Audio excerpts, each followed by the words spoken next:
Halo sahabat hipnoterapi, Rumah Hipnoterapi Adam Hidayat. Assalamualaikum warahmatullahi wabarakatuh. Bertemu kembali bersama saya Adam Hidayat di channel Rumah Hipnoterapi Adam Hidayat yang akan membahas seputar teknik-teknik hipnoterapi dan Neuro Linguistic Programming atau NLP. Di video kali ini saya akan membahas sebuah tema yang sangat menarik yang saya temukan di beberapa sesi hipnoterapi saya dengan anak-anak khususnya, yakni bagaimana menghilangkan perasaan cemas karena merasa ada najis di dalam atau menempel pada tubuh anak-anak tersebut. Nah, penasaran bagaimana cara penyembuhan dengan hipnoterapi? Simak terus video saya ini hingga selesai nanti.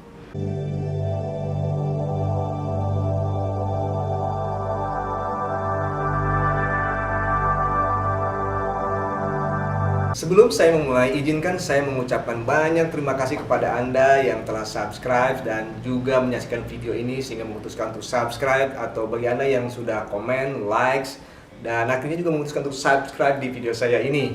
Nah, kasus ini saya angkat dari beberapa kasus hipnoterapi yang saya temukan di ruang hipnoterapi yang menimpa pada anak-anak. Dan bisa juga digunakan teknik ini untuk penyembuhan bagi Anda yang mengalami kecemasan terhadap sesuatu dan ingin menghilangkannya. Sehingga sangat bermanfaat tentunya bagi Anda jika menyaksikan video ini hingga akhir nanti. Khususnya juga bagi orang tua yang ingin bisa membantu anaknya untuk menyembuhkan adanya kecemasan-kecemasan dalam diri mereka. Nah, sebenarnya cara terbaik untuk menyembuhkan kecemasan yang berlebih kepada seseorang akan lebih baik diselesaikan dengan menggunakan kekuatan pikiran itu juga.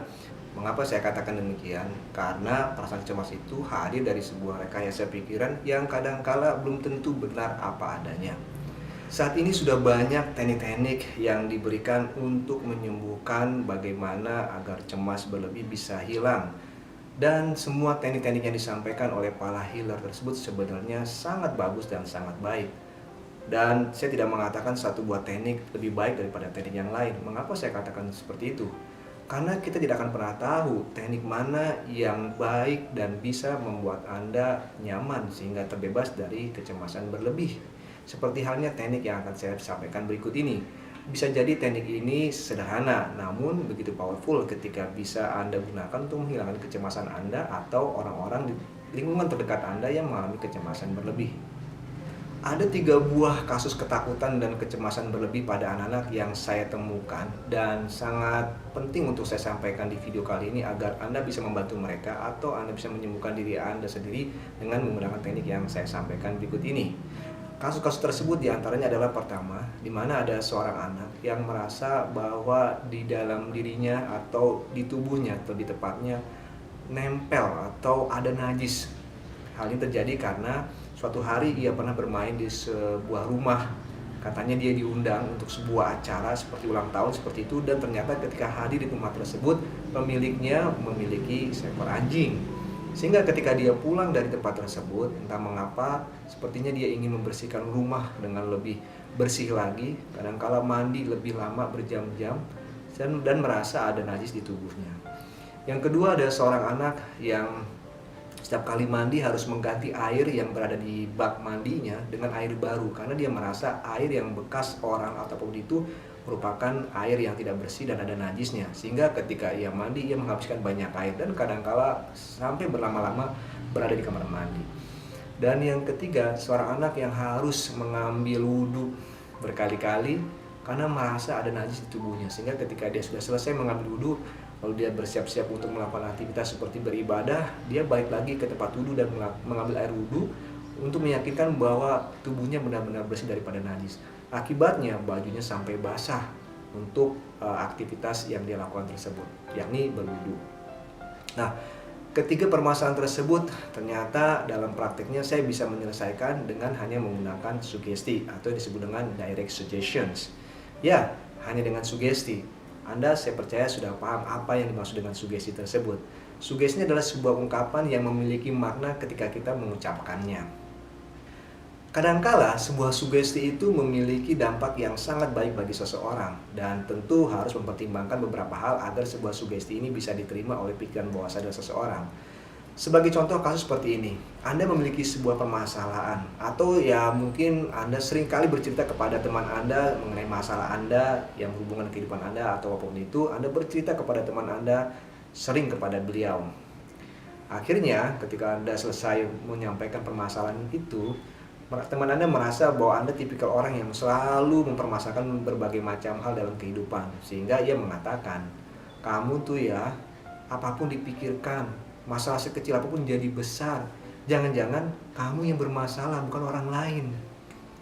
Entah mengapa kata-kata itu membuat Anda tersadar, ya, membuat Anda akhirnya berpikir, jangan-jangan iya ya, saya mungkin yang bermasalah. Setiap masalah menjadi sesuatu yang sangat besar dalam pikiran saya. Boom. Sugesti yang disampaikan oleh teman Anda tadi kena atau masuk ke dalam pikiran bawah sadar Anda dan menyadarkan Anda, jangan-jangan Anda yang bermasalah. Sehingga Anda memutuskan tidak mau lagi menceritakan permasalahan Anda sekecil apapun kepada orang lain. Anda lebih senang untuk ya mengabaikannya, dan semenjak saat itu Anda berubah gara-gara sugesti yang disampaikan oleh teman Anda tadi tersebut. Nah, itu sebuah sugesti bisa bekerja dalam pikiran bawah sadar seseorang. Tentu sekali lagi saya katakan harus melalui mekanisme tertentu. Kadang-kala sebuah sugesti tidak bisa masuk dengan mudah seperti itu. Bisa jadi hanya masuk kuping kiri, keluar kuping kanan, atau belum masuk kuping kiri sudah mental. Mengapa bisa dikatakan demikian? Karena bisa jadi ketika Anda menyampaikan sugesti tersebut, memang benar situasi dan kondisi tidak memungkinkan untuk mengatakan tersebut. Itu yang pertama. Bisa jadi yang kedua, kata-kata yang Anda gunakan tidak begitu powerful untuk bisa merubah seseorang. Bisa jadi seperti itu. Mungkin kalimatnya sangat, ya mungkin tidak pas lah ketika disampaikan, malah membuat orang yang menerimanya berpikir. Nah, agar sebuah sugesti bisa masuk ke dalam pikiran bawah sadar seseorang, maka perlu perhatikan tahapan-tahapannya juga. Khususnya bagi Anda nih, bagi orang tua yang ingin mensugesti anaknya, maka perlu penting bagi Anda untuk memperhatikan poin-poin berikut ini. Apa yang harus Anda perhatikan? Ketika Anda mendengarkan sebuah cerita atau masalah yang disampaikan oleh anak Anda atau orang lain, maka dengarkanlah baik-baik. Bangun empati. Rasakan apa yang dia rasakan dan amati apa permasalahannya. Yang kedua, ketika Anda sudah tahu permasalahannya seperti apa, Anda boleh sarankan atau memberi saran kepada beliau atau teman Anda tersebut. Dan yang ketiga, gunakan kata yang positif, yang simple dan tidak terlalu panjang lebar. Ulangi beberapa kali kata positif tersebut, sehingga ia benar-benar bisa menerimanya. Dan yang terakhir, amati responnya. Ketika teman Anda tersenyum atau mungkin berpikir, ya seperti menganalisis seperti itu dan seperti ada insight dalam dirinya, artinya sugesti yang Anda sampaikan bisa berubah atau bisa merubah teman Anda tersebut. Lalu bagaimana dengan Anda yang ingin mensugesti diri Anda dan sugesti yang Anda katakan sepertinya tidak berdampak pada diri Anda? Kalau tadi saya sampaikan bagaimana Anda bisa memberikan sugesti kepada orang lain. Lalu bagaimana bagi Anda yang mengalami cemas dan ingin mensugesti diri Anda?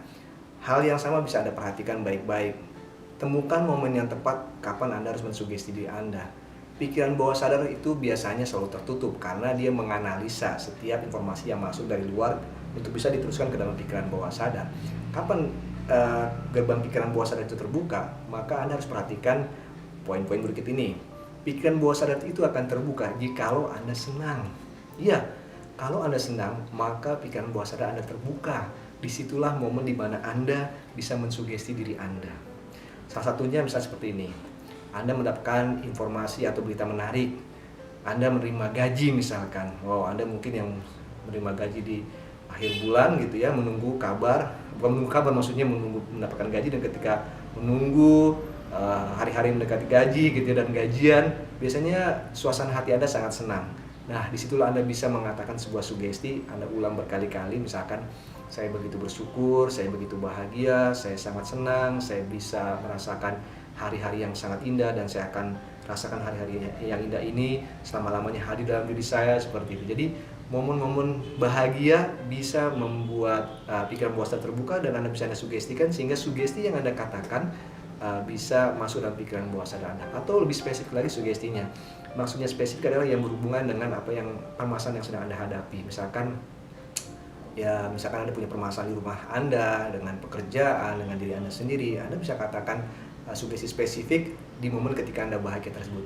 Karena ketika Anda sedang punya masalah, sulit sekali untuk menghadirkan rasa bahagia. Maka ketika rasa bahagia itu hadir secara natural atau alami, maka Anda bisa katakan atau sugestikan hal yang positif itu sesegera mungkin. Atau juga bisa Anda kondisikan, misalkan tadi kalau gajian situasinya dari eksternal, oke, dari internal misalkan. Bagi Anda yang selalu beribadah, bagi Anda yang muslim, 5 kali sholat, setelah selesai sholat Anda bisa mensugestikan diri Anda. Karena ketika sedang sholat atau selesai sholat, kondisi batin ini begitu tenang, rileks. Atau bagi Anda yang non muslim yang sedang berdoa gitu ya, sama halnya kondisi rileks itu bisa membuka pikiran bawah sadar sehingga Anda bisa sugestikan diri Anda dengan baik lagi. Dan yang berikutnya ketika Anda sedang istirahat, misalkan Anda lelah, Anda istirahat sambil Anda sedikit mengantuk gitu ya, atau sedikit Anda membayangkan sesuatu, itu juga momen yang tepat untuk bisa Anda sugestikan hal yang positif. Misalkan Anda merasa bahagia hari ini walaupun lelah, sepertinya Anda bisa menghasilkan sesuatu, misalkan pekerjaan, prestasi, tanggung jawab Anda yang Anda selesaikan, dan lain sebagainya dan sebagainya. Nah, perhatikan momen-momen tersebut sehingga sugesti yang simpel ini bisa masuk ke dalam pikiran bawah sadar. Dan yang tak kalah penting juga momen untuk bisa memasukkan sugesti ke dalam pikiran bawah sadar adalah di ruang terapi. Ya, di ruang terapi. Mengapa di ruang terapi? Karena di ruang terapi suasananya nyaman, sejuk, ya, mungkin karena ada AC-nya, ditambah ada musik relaksasi, ada aromaterapinya juga. Lalu ada terapis yang menemani, membantu Anda menuju ke suasana yang rileks, membantu Anda untuk menyelesaikan masalah Anda, sehingga ketika kondisinya sudah benar-benar nyaman seperti itu, maka sugesti yang disampaikan oleh hipnoterapis biasanya akan mudah diterima dan masuk ke dalam pikiran bawah sadar. Lalu apa sih manfaatnya sugesti positif tersebut? Sugesti positif yang Anda tanamkan ke dalam pikiran bawah sadar Anda akan sangat berguna dan bermanfaat ketika Anda berada pada situasi yang mungkin seperti ya sedang marah, kesal, benci, bingung, atau mungkin ketika dalam kasus ini rasa cemas seperti ada sesuatu, misalkan najis yang seperti saya katakan tadi, sugesti positif biasanya akan membantu, akan timbul. Kalau selama ini sugesti positif tersebut tidak pernah hadir, hilang, atau entah kemana gitu ya, ketika sering disugesti, ketika dihadirkan sugesti atau diinstal dalam pikiran bawah sadar Anda, entah mengapa dia akan muncul di kondisi-kondisi yang saya katakan tadi. Sehingga inilah pentingnya memiliki sebuah sugesti yang kuat, dan ketika ia bisa tertanam dalam pikiran bawah sadar Anda dan Anda mengalami sebuah situasi yang tidak menyenangkan, maka dia akan muncul membantu Anda. So, temukan sugesti yang tepat. Kembali ke permasalahan inti dari kasus ini, yaitu bagaimana menghilangkan rasa cemas berlebihan seperti merasa ada najis yang menempel pada tubuh atau di area-area tertentu. Nah, dengan menggunakan sugesti yang saya sampaikan di awal tadi, maka ketika anak-anak ini dalam sesi hipnoterapi tentunya, seperti saya katakan, mereka sudah nyaman dengan saya, kita banyak berbicara, dia juga banyak curhat, saya banyak mendengarkan.